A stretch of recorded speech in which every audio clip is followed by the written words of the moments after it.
मैं आप सबके बीच में यहाँ पे स्टेज पे इस मंच पे हूँ। 4 मिनट का समय दिया है, तो इस 4 मिनट में मैं 3 बातें आपको बताना चाहूँगा।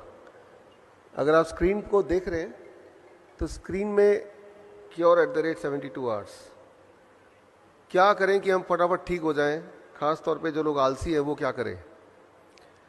पहली बात तो दवा क्या होती है, मेडिसिन क्या है। अगर आप डिक्शनरी में देखेंगे तो डिक्शनरी में मेडिसिन का मतलब सिर्फ टैबलेट, कैप्सूल, टॉनिक ही नहीं, कोई भी ऐसी साइंस जो आपको क्योर रहने में, करने में, या दवाई या बीमारी को प्रिवेंट करने में मदद करती हो, उसे हम मेडिसिन बोलते हैं। तो ऐसे ही 3 दवाइयों का मैं जिक्र करूंगा अभी अगले 3-4 मिनट में। पहली दवाई टाइम एज मेडिसिन, ये दुनिया की सबसे पावरफुल दवाई है। टाइम एज मेडिसिन से क्या प्रभाव होगा अगर इसको आपने आज से शुरू कर दिया।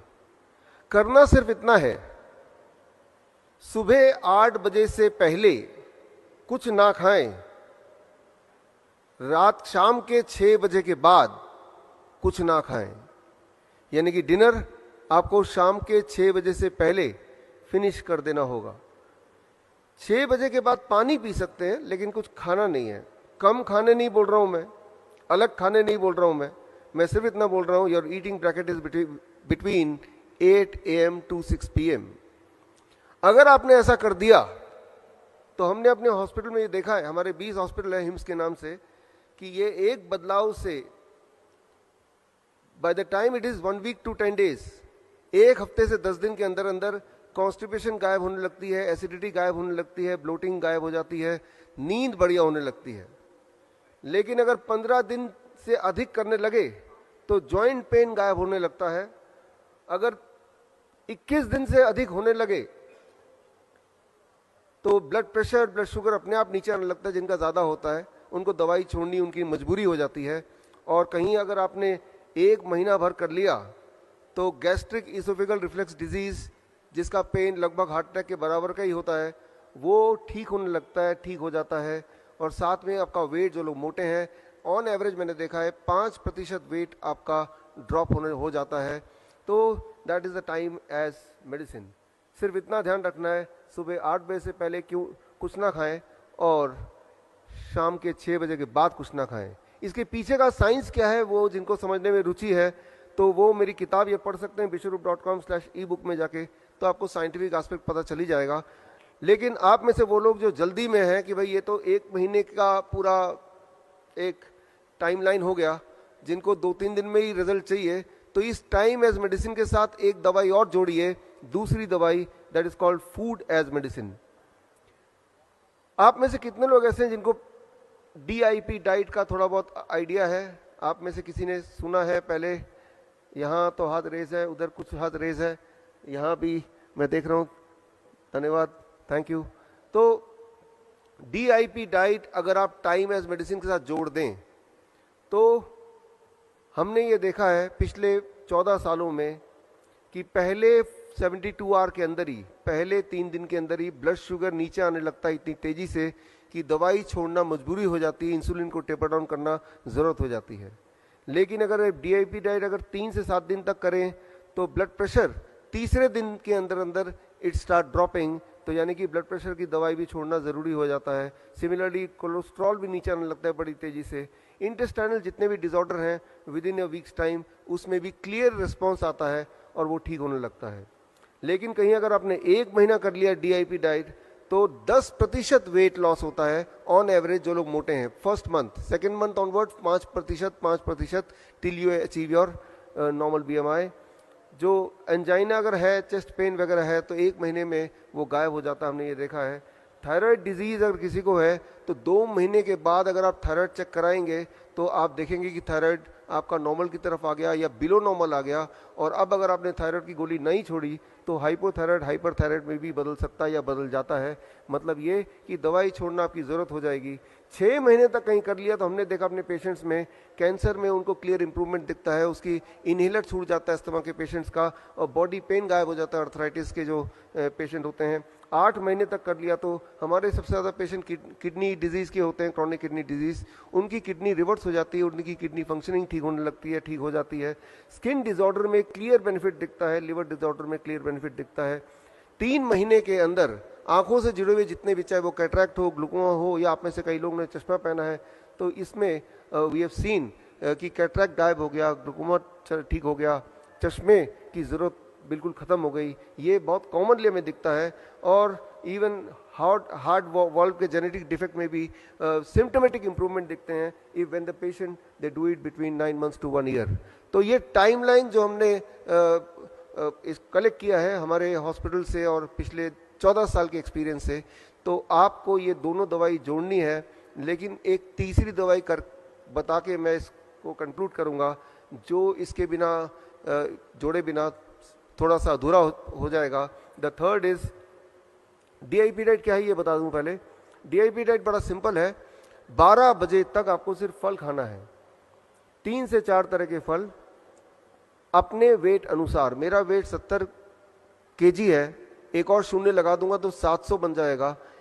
अब मेक इट ग्राम, यानी कि 700 ग्राम कम से कम फल मुझे खाना है 12 बजे से पहले पहले। अधिक कितना भी खा सकते हैं। और कहीं अगर आप डायबिटीज के पेशेंट हैं तो जरूरी है कि मीठे फल जैसे आम है, चीकू है, अंगूर है, ये ढेर सारा खाएं।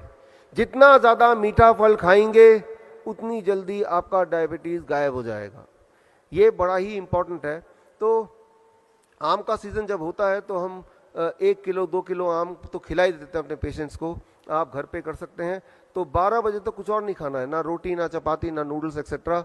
अब लंच एंड डिनर, जब भी आप लंच के लिए बैठेंगे 2 प्लेट लेके बैठेंगे, प्लेट 1 एंड प्लेट 2। प्लेट 2 में आपको वही रखना है जो अभी तक खाते थे, रोटी सब्जी दाल चावल एक्सेट्रा, उसमें कोई कमी नहीं करनी है। लेकिन उससे पहले प्लेट 1 जैसा स्क्रीन पे देख रहे हैं, 4 तरह की कच्ची सब्जी लीजिए जो आपको लगता है कच्चा खा सकते हैं। टमाटर, खीरा, मूली, गाजर, ककड़ी, मटर, सलाद पत्ता, लाल पीली हरी शिमला मिर्च वगैरह वगैरह, जो आपको लगता है आप कच्चा खा सकते हैं या फिर स्टीम करके खा सकते हैं। अब उसको अगर दवा के रूप में आप चाहते हैं कि वो काम करे तो उसकी खाने की क्वांटिटी वेरी इंपॉर्टेंट। आपका बॉडी वेट इंटू 5, मेरा body weight 70 kg into 5, that becomes 350 ग्राम। तो 350 ग्राम से कम खाऊंगा तो वो फूड है, अगर मैं 350 ग्राम के आसपास खाऊंगा then it becomes a medicine. तो इतना वेजिटेबल कच्चा खाने के बाद, साथ नहीं बाद, अब आप प्लेट 2 यानी कुक्ड फूड भरपेट खा सकते हैं। अगर दिमाग में थोड़ा भी ये शक है इतना सारा सलाद खाने के बाद मेरा पेट भर जाएगा, मैं कुछ नहीं खा पाऊंगा, और तो आप देखेंगे कि आपकी एपिटाइट, आपकी भूख, आपका मेटाबॉलिज्म उल्टा बढ़ जाएगा 2-3 दिन के अंदर, और जितनी रोटियां अभी आप खाते हैं उतनी या उससे अधिक खाने की आवश्यकता पड़ेगी, in spite of the fact कि आप पहले सलाद पेट भर के खा चुके हैं। प्लेट 1 एंड प्लेट 2 लंच में भी यही करना है और डिनर में भी यही करना है। याद रखिए, लंच ऑब्लिक डिनर। एक आखिरी छोटी सी बात, और वो ये कि 2 तरह की चीज़ों को छोड़ दीजिए। जो भी चीज़ पैकिंग में आती हो, पैक्ड होती हो, फैक्ट्री से आती हो, और जो भी चीज़ जानवरों से आती हो। जानवरों से कौन सी चीज़ आ सकती है? अंडा, मीट, मछली, या फिर डेयरी प्रोडक्ट, दूध, दही, लस्सी, मक्खन, घी, पनीर, छाछ।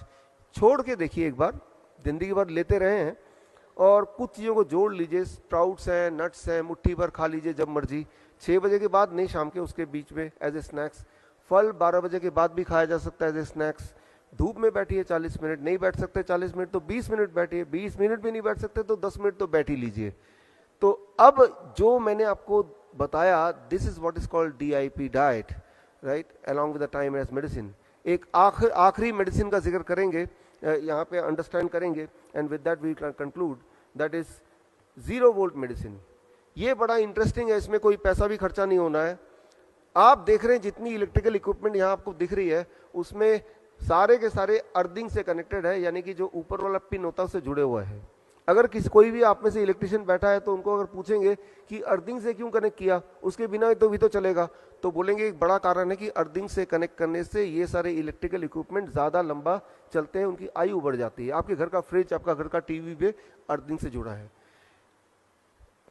लेकिन इंसान, जैसे अभी आप बैठे हैं, कंक्रीट पे बैठे हैं या फर्श पे बैठे हैं और जूते पहन के बैठे हैं, तो आप अर्थ से कनेक्टेड नहीं हैं। सारे जानवर अर्थ से कनेक्टेड हैं, बिकॉज वो जूते नहीं पहनते हैं, वो जंगल में रहते हैं, ग्राउंड में रहते हैं।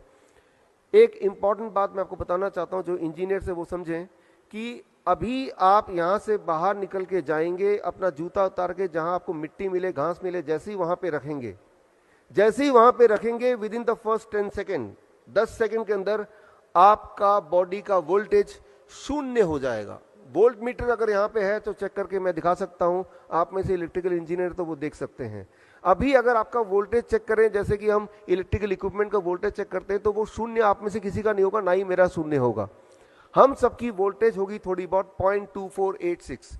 वोल्टेज जब हमारी शून्य हो जाती है तब हमारी इम्यूनिटी सबसे हाईएस्ट पॉइंट पे रहती है। और वोल्टेज को शून्य करने का सिर्फ एक ही तरीका है, धरती माँ के पास जाना, धरती को डायरेक्टली छूना, और जैसे ही छूते हैं तो धरती से लगातार इलेक्ट्रॉन आपके बॉडी में आती है और आपकी वोल्टेज शून्य हो जाती है 10 सेकंड में। लेकिन अगर आपने 20 मिनट तक वहीं पे धरती के साथ जुड़े रहे, चेयर लेके बैठे रहे और पैर धरती पे हैं डायरेक्टली, तो जो स्ट्रेस है, मूड है, वो उसमें इम्प्रूवमेंट आने लगती है, स्ट्रेस कम होने लगता है। और कहीं अगर 45 मिनट्स तक अगर आप धरती से जुड़े रहे तो हार्ट की पैल्पिटेशन दैट स्टार्ट्स रिड्यूसिंग। 1 घंटे में अलग अलग तरह का जॉइंट पेन, उसमें तुरंत ही लाइक ए पेन किलर आराम मिलने लगता है। अगर 1-2 घंटे आप धरती से कनेक्ट रहेंगे तो उस रात की नींद अच्छी होगी।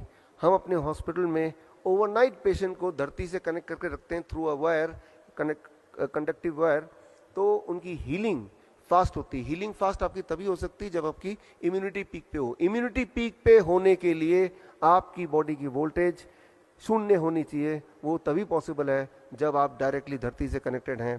तो इसी तरह से अगर रोज आप कुछ समय धरती से कनेक्ट रहेंगे तो धरती जब बॉडी में इलेक्ट्रॉन भेजता है तो उससे आपका बीपी और शुगर भी अच्छी तरह कंट्रोल होता है। तो खैर ये 3 तरह की दवाइयां हैं जो आपको रोज लेने की कोशिश करनी है एटलीस्ट, और आप देखेंगे कि रिवर्स करना बीमारी बहुत ही आसान है और लगभग फ्री है। With this I conclude my this little bit presentation. All the best. Thank you. धन्यवाद। Thank you.